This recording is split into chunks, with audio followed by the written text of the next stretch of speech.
meant to ask you, do you want to be certified in the use of enhanced interrogation techniques? And I had never heard that term before. He said, enhanced interrogation techniques. And I said, what's that mean? So he describes these 10 techniques.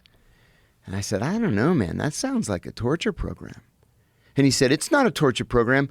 We got it cleared by the Justice Department, and the president signed it. He says, think about it. I said, yeah, give me an hour. I need an hour to think about it. I walked out of the cafeteria. I went up to the 7th floor, which is the executive floor. And there was a very, very senior officer up there for whom I had worked 10 years earlier in the Middle East. Knocked on his door, no appointment or anything. And I said, hey, I need some advice. I was just asked if I wanted to be trained in these enhanced interrogation techniques. What do you think of that? And he said, first of all, let's call a spade a spade. He said, this is a torture program. They can use whatever euphemism they want, but this is a torture program, and torture is a slippery slope. He said, you know how these guys are. Somebody's going to be a cowboy. They're going to go overboard, and they're going to kill a prisoner. And when that happens, there's going to be a congressional investigation, then there's going to be a Justice Department investigation, and somebody's going to go to prison. Do you want to go to prison? I said, no, I don't want to go to prison. As it turned out, I was the only person who went to prison, but I said, no, I don't want to go to prison. I went back downstairs. I said, listen, I have a moral and ethical problem with this. I think it's illegal, and I don't want any part of it. The funny thing is, I had just captured Abu Zubaydah, who we believed was the number 3 in Al-Qaeda. And I got passed over for promotion.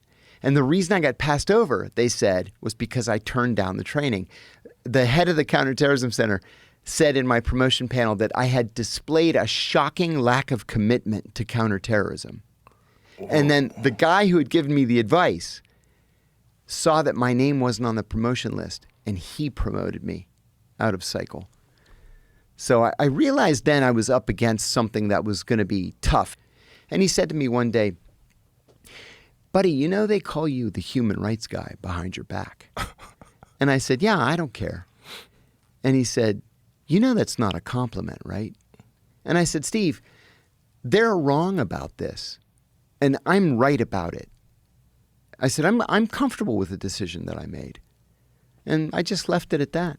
So all you had done essentially was stand up for your beliefs, your morals, your ethics, and the law.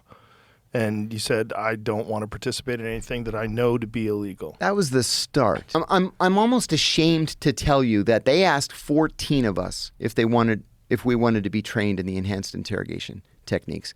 I was the only one who said no.